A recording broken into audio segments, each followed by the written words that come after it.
అందరికీ నమస్కారం.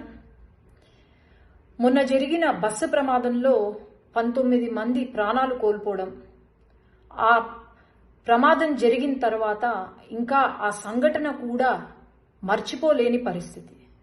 ప్రతి నిమిషం ఆ సంఘటన గుర్తు చేసుకొని నిద్ర లేని రాత్రులు ప్రతి ఒక్కరం గడుపుతున్నాం.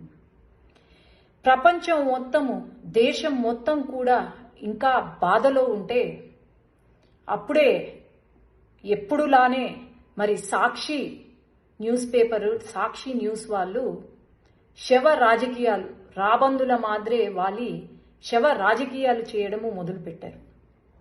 ఈరోజు న్యూస్ పేపర్లో ఏమని వచ్చింది, ఎవరైతే బైక్ నడుపుతున్నారో వాళ్ళు బెల్ట్ షాపుల్లో కల్తీ మందుని తాగారు, అందువల్లే ప్రమాదం జరిగింది అని చెప్పి ఈరోజు సత్యమేవ జయతే అని క్యాప్షన్ పెట్టుకున్న సాక్షి అసత్యం మాటలు పలుకుతుంటే సిగ్గుపడాలి.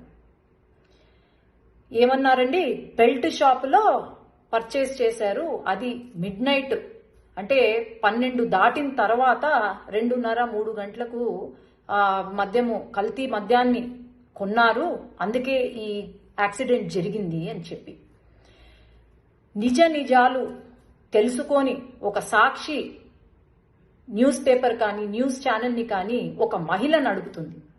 భారతమ్మ, నేను మీకు ఒకటే చెప్పేది, మీరు నిజంగా రాజకీయాల్లో ముందుకు రావాలి అని అనుకుంటే నిజం చూపియండి, కానీ అసత్యం చూపించొద్దండి.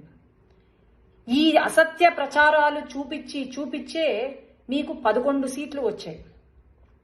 ఇంకా ఇలానే కంటిన్యూ అవుతే మీకు ఆ ఒక్క సీటు కూడా రాదు అని నేను చెప్తున్నాను. ఎందుకంటే ఇన్వెస్టిగేషన్ రిపోర్ట్స్లో తేలింది ఏంటి, వాళ్ళు ఎవరైతే ఉన్నారో, బైక్లో వచ్చిన పిల్లలు ఎవరైతే ఉన్నారో వాళ్ళు పర్చేస్ చేసింది, మందు కొనుగోలు చేసింది ఒక లైసెన్స్డ్ వైన్ షాప్లో, పెద్ద టేకూరు దగ్గర రేణుకా ఎల్లమ్మ వైన్ షాప్ అని లైసెన్స్డ్ వైన్ షాప్. మీడియా మిత్రులకు ఈ వీడియో రిలీజ్ చేయాలి, ఎందుకంటే ఇక్కడ చాలా క్లియర్గా పర్చేస్ చేసిన టైం ఏదైతే ఉందో అది ఫస్ట్ 2 సార్లు కొన్నారు. ఫస్ట్ టైం పర్చేస్ చేసింది 7 గంటలకు, ఆ తర్వాత పర్చేస్ చేసింది కొనింది 8:30కు. మీకు చాలా క్లారిటీగా ఒక లైసెన్స్డ్ వైన్ షాపులో కొన్నారు.